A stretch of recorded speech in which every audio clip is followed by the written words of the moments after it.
우리 사람으로 비유하자면 건강한 사람들이 보통 정상 체중을 가지고 있고 몸무게가 미달하면 저체중 이렇게 되는데 수도권의 건강 상태가 아마 고도 비만이 아닌가. 1000대 기업 본사가 75%가 수도권에 있고 인구가 50%가 넘었습니다. 권역별 경제활동의 격차도 큽니다. 상당히 고민을 해야 되는 현실에 있고 실제로 이렇게 수도권에 너무 많이 와 있으니까 혁신도시를 만들고 공공기관들 이전하는 것들이 실제로 그런 위우해술 같은 수술입니다. 사실 수술을 자주 할 건 아니거든요. 왜냐하면 그 가는 가족들 식구들이 가지는 고통이 굉장히 큽니다. 즐겨서 할 일이 아닌데 그런 것들을 해야 될 정도로 수도권 인구 집중이 심각했고 어려웠다는 그게 현실입니다. 2028년부터 한국의 전체 인구가 감소한다고 보고 있습니다. 우리나라 전체의 합계 출산율이 198개국 중에서 198위입니다. 2.1 정도가 돼야지 인구가 유지가 되는데 올해 말에는 0.80이 될 거다 이렇게 얘기해요. 어느 나라도 기록한 적이 없는 기록으로 내려갔습니다. 광역도 중에 제일 낮은 데는 경기도입니다. 서울이 0.72로 최하입니다. 수도권이 한국의 지구촌 최하위 저출산 흐름에 결정적인 역할을 하고 있다. 동물들의 경우에도 적절한 영역이 있습니다. 자기에게 허락된 영역이 있는데 그 영역이 너무 좁아지면 출산이라든가 산란 같은 게 일어나지 않습니다. 삶의 질이 저하되어서 그런 게 아니냐. 과도한 경쟁 사회가 그렇게 했을 거라고 보고 있고 또 부동산 값이 폭등해서 주거 공간이 확보가 어려워서 그렇다. 출산 장려 정책을 많이 하지만 그렇게 아주 매력적이지 않다. 아직은 당사자들에게는 이 선진 외국과 비교해도 너무 높습니다. 영국이 가장 높은데요. 우리나라는 이외에 36%, 일본 도쿄 주변이 34%, 프랑스가 18.3%. 유럽에서는 10%가 넘어가면 굉장히 다급한 상태로 여러 가지 정책들을 펴니다. 노무현 대통령이 문제를 집중 제기해서 국가적 아젠다가 되게 했을 때 46%였습니다. 브레이크가 풀려버렸습니다. 그래가지고 지금은 인구가 50%를 넘어갔습니다.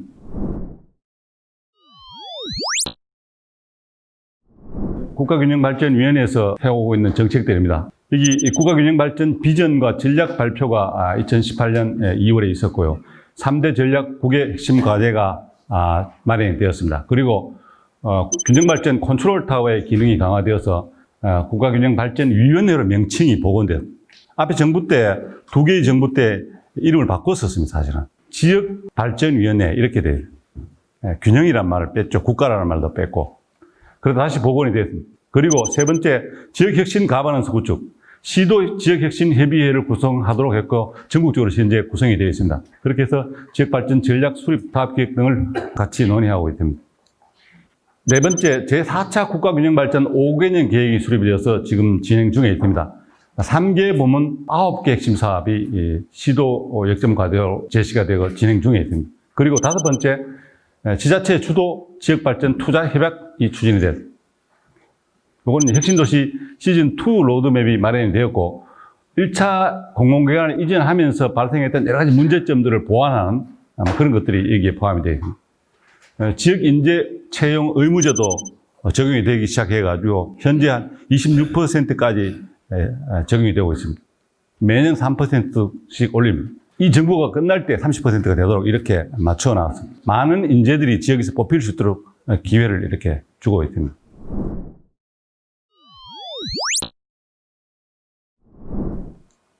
비전과 전략입니다. 5대 국정지표 속에 고르게 발전하는 지역이 포함되어 있습니다. 그리고 4가지 복합혁신과제 중에 자치분권과 균형발전이 들어있습니다. 문재인 정부의 국가균형발전 3대 가치는 여러분이 잘 아시다시피 분권, 혁신, 포용입니다. 분권이라는 그 실제적 적용은 중앙에서 이렇게 나눠주는 게 아니고 지역이 원하는 것을 우리가 컨설팅해서 같이 이렇게 일이 되도록 하는 이런 식의 방식의 일을 지역 주도라고 말합니다.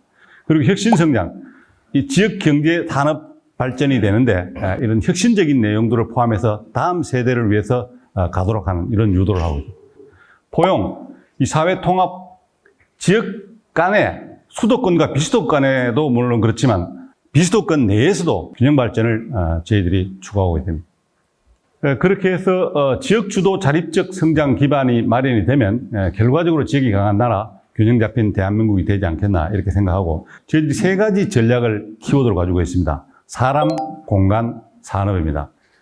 이것이 주로 이제 사람이 그동안은 공간과 산업을 위해서 존재하는 것으로 다뤄왔는데 최근에 저희들이 이제 초점을 바꿔서 공간과 산업이 결국은 사람을 위한 것이다. 그래서 사람에게 투자하는 쪽으로 관심의 초점을 옮겨가고 있습니다.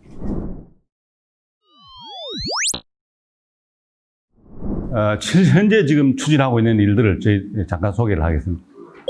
합의를 기반으로 지역의 투자를 촉진하고 지역 일자리를 창출하는 정책입니다. 7건이 협약 체결에 대해서 추진이 되고 있는데요. 광주형 일자리라든가 대구형 일자리, 밀양형 일자리 이런 것들이 지금 추진이 되고 있습니다. 생활 SOC 복합화 사업입니다. 6개 부가 만약에 일을 하는 경우에 각각 지역에서 이렇게 구현해 왔는데 그렇게 하면서 관리라든가 여러 가지 비효율적인 것들이 많이 발생했습니다. 이런 것들을 같이 하도록, 복합화하도록 하는 걸 유도하고 기존의 그 비효율적인 것들을 이제 극복하는 쪽으로 가고 있습니다. 혁신도시 지역 성장 거점화 추진의 내용인데요. 실제로 2011년에 시작이 됐는데 작년 말에 공공기관 153개소가 이전을 완료를 했습니다. 혁신도시가 건설이 되고 공공기관이 이전이 하면서 발생했던 문제점들이 있습니다. 다 뭐 좋았던 게 아니거든요. 그게 실제로 간 공공기관의 임직원들이 또 거기 주민들이 삶에 이렇게 불편함이 없도록 하는 혁신도시 내실화 사업을 추진했습니다. 정주 여건을 개선하고 기업 유치를 활성화하고 지역 상생 발전한다. 이 세 가지 목표를 해서 이를 또 추진하고 있습니다. 기업 유치 창업 지원도 하고 지역 인재 채용률 발당률을 높여서 진행하고 있습니다. 그리고 지역 주민들의 정주 여건을 개선하는 이런 사업들을 추진하고 있습니다. 그리고 또 별도로 국가혁신 클러스터 육성 및 기반 구축 지원도 이제 저희들이 하고 있는데요. 14개 시도별 혁신도시 경제자유구역, 산업단지 등과 연계 지정이 되어서 지역의 그 신성장 거점으로 육성하는 사업입니다. 그리고 지역의 산업 침체로 인한 경제 위기에 신속하고 체계적 대응을 위해서 산업위기 대응 특별지역 제도를 도입하고 있습니다. 군산에서부터 해서 울산까지 이렇게 표시가 되는데 이 지역들이 어떤 때는 아주 잘 되었었는데 지금 현재에 아주 어려움을 겪고 있기 때문에 지원해서 이런 것들 문제를 해결하는 시도를 하고 있습니다.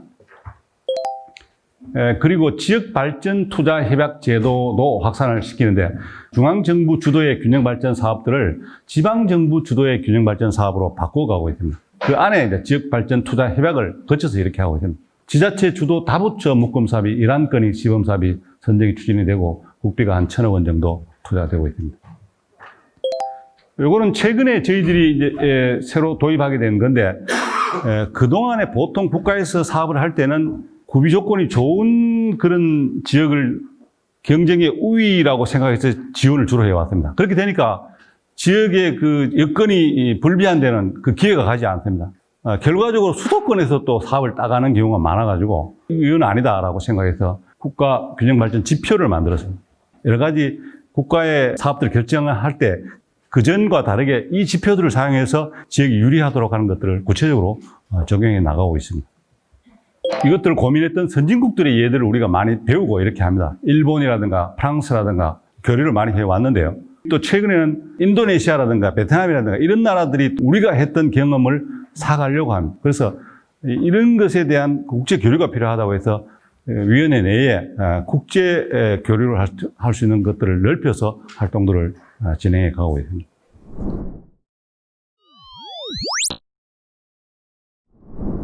우리가 돌아가고 싶죠, 옛날로. 그런데 돌아갈 수가 없다는 거죠. 어제 데이터를 보니까 1,500만 명이 확진자가 발생했고 62만 명이 사망을 했더라고요. 그러니까 뭐 굉장한 지금 팬데믹이 발생하고 있습니다. 빠른 시간에 종식이 되지는 않을 거다 이렇게 보고 있습니다. 이 시대의 지역 경제 상황이 어떠냐? 호남권과 대경권, 강원 제주권이 수도권에 비해 아주 불리한 상태에 있다는 걸 알 수가 있습니다. 수출 증가율도 상대적으로 아주 불리한 상태에 있다는 걸 알 수가 있습니다. 비수도권 노동시장의 악화 부분들입니다. 실업자 추이가 수도권에 비해서 상당히 불리하다는 걸 볼 수가 있습니다.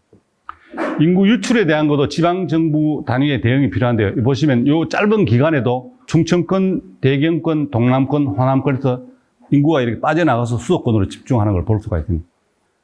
국가 단위의 대응은 어떻게 해야 되느냐. 단기적으로 정책들이 적용이 되어서 피해가 최소화되고 긴급 재난지원금 같은 것들이 지급이 되었죠, 실제로. 그리고 확대 재정 정책들이 우리나라에도 추진이 되어서 이런 경제적 공황들을 극복해 가고 있는데, 중기적 정책 대응으로는 중국 중심의 전통 제조업들을 극복하고 생산 공급망들을 다변화하는 그런 정책으로 국제적으로 이렇게 퍼져가고 있는데, 장기적 정책 대응은 집중해서 분산으로 가야 되고, 이런 기회에 지역의 뉴딜을 잘 진행해서 지역의 경제가 불리해지지 않는 결과로 가도록 국가 단위에서 고민해야 될 필요가 있다고 봅니다.